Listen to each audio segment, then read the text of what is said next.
సరే 14 సంబంధించిన ఎవరైతే కుటుంబ నాయకులు వైసీపీ వాళ్ళని వేధిస్తున్నారో, ప్రజల్ని వేధిస్తున్నారో, ఈ పేర్లన్నీ కూడా డిజిటల్ బుక్ లో నమోదవుతాయి. రేపొద్దున మా అధికారం వచ్చిన తర్వాత ప్రతి వ్యక్తిని కోర్టు ముందు తీసుకొస్తా అంటున్నారు. సప్త సముద్రాలు అవుతున్నా బయట వస్తా ఉన్నారు. అవి వచ్చినప్పుడు చచ్చినప్పుడు కదా, చచ్చినప్పుడు ఒకవేళ వచ్చాడు అనుకోండి, ఈ రాష్ట్రం సర్వనాశనం అయిపోతుంది. వచ్చే అవకాశం ఉందంటారా? నేను అనేది రాదు. ఎందుకంటే ఓటేసేవాడు, రైతు ఓటేస్తున్నాడు అనుకోండి, ఆయన పెట్టిన ఇబ్బంది గుర్తు వస్తుంది. టీచర్ ఓటేస్తున్నాడు అనుకోండి, ఆయన పెట్టినటువంటి ఆ నీడ వెంటాడుతుంది, ప్రతి ఒక్కళ్ళని ఆ నీడ వెంటాడుతుంది. నాకు తెలిసి జగన్మోహన్ రెడ్డి ఇక అధికారంలోకి రాడండి. ఆయన జైలుకు పోయినా కూడా ఆశ్చర్యం లేదు. ఇప్పుడు ఈడీ కూడా ఎంటర్ అయింది, నన్ను కేంద్ర ప్రభుత్వం ఆదుకుంటుంది అంటున్నాడు కదా. ఇప్పుడు సిఐడితో పాటు సిట్టుతో పాటు ఈడీ కూడా ఎంటర్ అయింది కదా. ఈడీ కూడా ఎంటర్ అయిన తర్వాత ఇవాళ ఈ మద్యం కేసు చాలా, ఈ మద్యం కేసు అనేది ఇదంతా క్రియేట్ చేసినటువంటి ఆధారాలు లేనటువంటి కేసు. ఇది వైసీపీలో ఎవరైతే పార్టీకి వెన్నుదండుగా ఉన్నారో వాళ్ళని అరెస్ట్ చేస్తాను అనేది జగన్ చెప్తారు. మీరు మందు తాగుతారా? లేదండి, నేను కూడా తాగను. నేను కావాలని చెప్పని విజయవాడలోనే వాళ్ళు నిర్వహించేటటువంటి మద్యం షాప్కి వెళ్ళి ఒక క్వార్టర్ బాటిల్ తీసుకున్న మెక్డౌల్. తీసుకున్న తర్వాత దాని రేట్ అడిగింది, అది ఎంత రేటు నాకు గుర్తులేదు, నేను కూడా తాగను. కావాలని తెలియదు, ఫోన్ పే చేస్తానండి అంటే no no no no PhonePe is not accepted.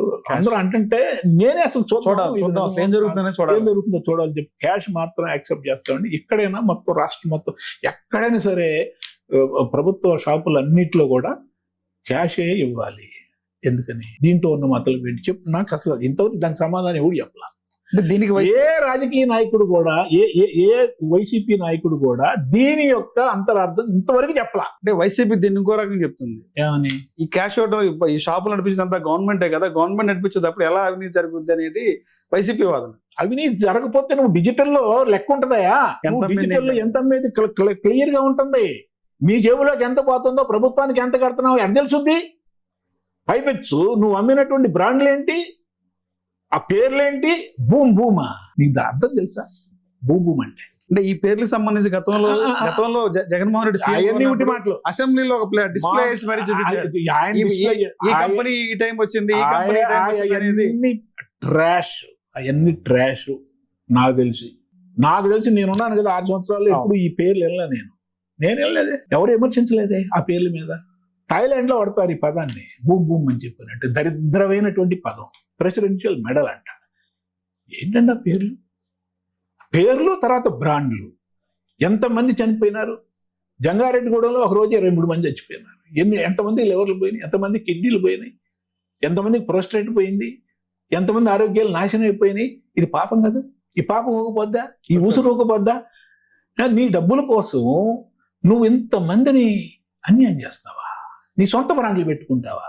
Distilleries కి వాళ్ళని లోపరుచుకొని నీ డిస్టిలరీస్ పెట్టుకొని వాళ్ళకి లంచాలు ఇచ్చి అన్ని బ్రాండ్లు ఒకే సారా ఉంటుందంట.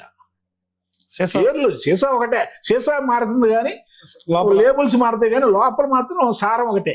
అది మనం ఫోరెన్సిక్ ల్యాబ్ కూడా పంపిస్తే ఇది చాలా ప్రమాదకరమైంది, ఈ సారా తగ్గితే లివర్లు అన్ని పోతాయని చెప్పని డాక్టర్లే చెప్పారు, ఫోరెన్సిక్ నిపుణులే చెప్పారు. కాబట్టి ఈ కేసులో ఇది పెద్ద కేసు, 3500 అంటున్నారు. కానీ ఏదైతే ఆమ్ ఆద్మీ పార్టీ కేజ్రీవాల్ అని జైల్లో ఉంచారో, కవిత 100 కోట్లు చేశారని చెప్పి జైల్లో ఉంచారో, ఇది అన్నిటికంటే పెద్ద స్కామ్. ఈ లిక్కర్ కేసులో జగన్మోహన్ అరెస్ట్ అవుతారంటారు? అరెస్ట్ అవుతారని నేను అనుకుంటున్నాను. ఎందుకంటే అంతిమ లబ్ధిదారుడు ఎవరు అని చెప్పానంటే ఎవరు? ఆయన లేకుండా ఇంకా వేరే. ఎందుకంటే జగన్మోహన్ రెడ్డికి ఒక వ్యసనం ఉంది, డబ్బు చూడకపోతే బతకలేడు. డబ్బు చూడాలి డైలీ, ఇంకొకటి తిట్టపోతే బతకలేడు. ఆయనకి విపరీతమైనటువంటి ఒత్తిడి, విపరీతమైన కోపం, విపరీతమైన అసూయ, అన్నిటికంటే బాగా అసూయ ఎక్కువ ఉందండి. చంద్రబాబు నాయుడు అంటే అమరావతి ఎవరు ప్రారంభించారు? చంద్రబాబు నాయుడు ప్రారంభించారు. పోలవరం ఎవరు ప్రారంభించారు? చంద్రబాబు. కాబట్టి పోలవరాన్ని నాశనం చేయాలని చెప్పని కేసీఆర్ చెప్పాడు, నాశనం చేశారు. అమరావతి నాశనం చేయాలని చెప్పని కేసీఆర్ నాశనం ఇచ్చాడు. నేను ఇది చేసినందుకు నాకు ఎంత ఇస్తామని చెప్పండి 1500 కోట్లు పంపించాడు. దీనికి ఆధారం ఉన్నాయండి? మీరు చెప్పిన దానికి ఆధారం లేకపోతే ఎందుకు చేశాడు? అంటే పోలవరం నాశనం చేసిన పోలవరం ఆంధ్రప్రదేశ్ సంబంధించిన విషయం కదా. అదే నేను అమరావతి కూడా ఆంధ్రప్రదేశ్ సంబంధించిన. ఆంధ్రప్రదేశ్ పోలవరం నాశనం ఇప్పుడు ఇద్దరు ఒకటేనంటున్నా. చంద్రబాబు నాయుడికి పేరు రాకూడదని చెప్పని కేసీఆర్ కోరుకుంటున్నాడు, అట్లాగే జగన్మోహన్ రెడ్డి కోరుకుంటున్నాడు. జగన్మోహన్ రెడ్డి వాళ్ళ ఇంటికి వెళ్ళాడా వెళ్ళలేదా? సాధారణంగా స్వాగతించారా లేదా? అక్కడ బిర్యానీ తిన్నాడా లేదా? ఎందుకు చెప్పండి? ఏంటి బంధం ఏంటి?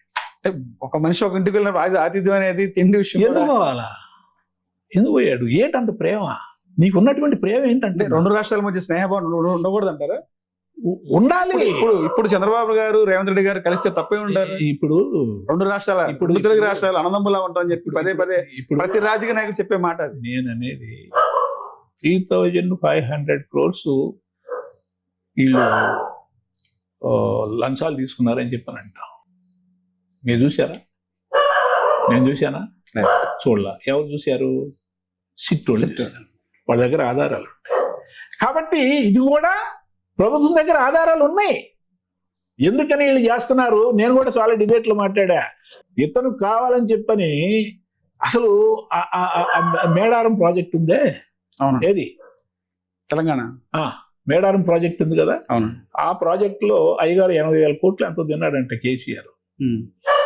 ఎవడన్నా నీళ్లు నీటి పళ్ళ మెరుగని ఏదో అంటారు కదా, ఇట్ట పోతాయా నీళ్లు, ఇట్ట పోతాయా, ఇలా పోతాయి, ఇలా పోతాయి, ఈయన ఇలా పోవాలని చెప్పి అనుకున్నాడు. ఇంకో ప్రాజెక్టు మన రాష్ట్రానికి అక్కడి నుంచే నీళ్లు తీసుకురావాలని చెప్పని, ఇద్దరు డబ్బులు దొబ్బేయాలని చెప్పని ఒక ప్రాజెక్టు రాయలసీమకు నీళ్లు తీసుకెళ్తాడంట ఆయన. ఏది అక్కడి నుంచి, అది కూడా ఇదే, ఇది కాదు, ఇది అంటే దురదృష్టవశాత్తు ఇతను ఓడిపోయారు, అతను ఓడిపోయారు, కానీ లేకపోతే ఇద్దరు తోడు దొంగల్లాగా డబ్బు విపరీతంగా ఇంకా డబ్బులు అసలే 10 లక్షల కోట్లు ఎంతో సంపాదించాడంట, ఇంకొక 10 లక్షల కోట్లు సంపాదించేవారు వీళ్ళిద్దరు కలిసి వాళ్ళ.